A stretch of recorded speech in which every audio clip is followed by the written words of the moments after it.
screwdrivers are flat. Phillips have these 4 little notches. That is a Phillips head screwdriver.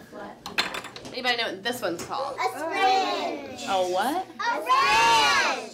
Wrench. I mean, I absolutely love working with kids. It's always great when your students come back after they've left your classroom and moved on because they want to see you because they had such a connection with you. Raise your hand if you know what this is. It's Kayla. cool when the parents say, like, you made such a difference. We didn't feel like we were prepared for public school, but because our child was in your class, they just did so much better in kindergarten, and so that's always good to hear. The kids are learning. I love seeing them grow and learn. Woo! The parents they're doing so well. Thank you so very much. You work wonders with my child. Hold on, Jakar. Hold on, Jakar. Look, Jakar. Look, Jakar. Look. Ha, ha, ha, ha. Ha, ha, ha, ha, ha. 5 little monkeys jumping on the bed.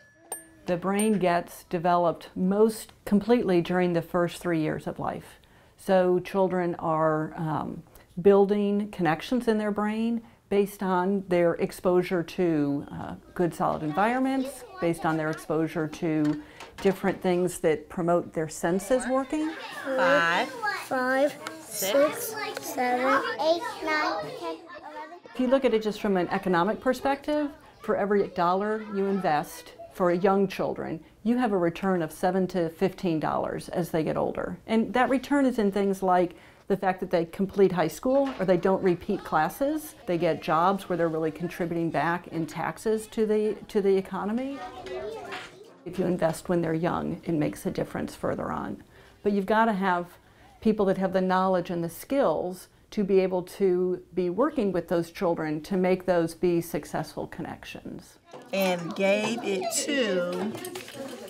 I think we've come a long way in this country in really understanding the importance of early childhood, but we don't have that showing up on the side financially for the support for those teachers.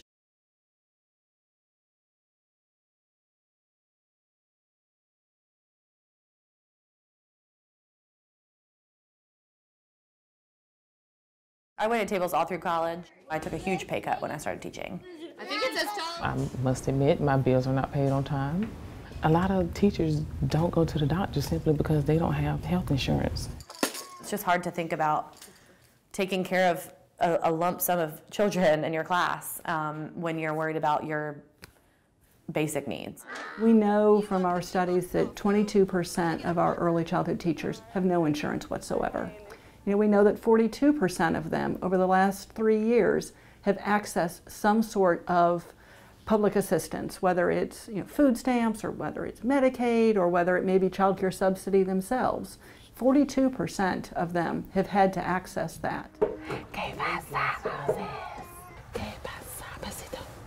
Now it's important to keep in mind, these are teachers where over 50% of them have at least a 2-year degree. I currently have a degree in early childhood and a degree in English. You did it. High five, and A I'll take a teacher marker. needs to know all of the kinds of things that they need to be doing with that child in order for them to really optimize that child's growth and development. So you can't just throw somebody in there that has no knowledge, has no experience, and expect to have good outcomes. So you're going to start with, I got... Some teachers worry about, keeping their lights on, keeping electricity in their house, or being able to pay their water bill, or buying new clothes for their kids, or simple stuff like that that shouldn't be an issue if you work full time. When you go into childcare, you go into it because you love kids, you know what a difference it makes. And I appreciate that because I appreciate their commitment to children, but they also need to be able to speak out and say that based on the value of what they're doing, there should be appropriate compensation. I heard some of you talking last week about buildings and construction, and I got real excited. I went to college, I'm educated, I work hard, I have to go to conferences and workshops just like a lot of other fields require. So we are professional, and we need to be treated like professionals. How about both of y'all? From 8:30 to 5:30, I'm being all I can be for these children, and they're pushing us under the rug.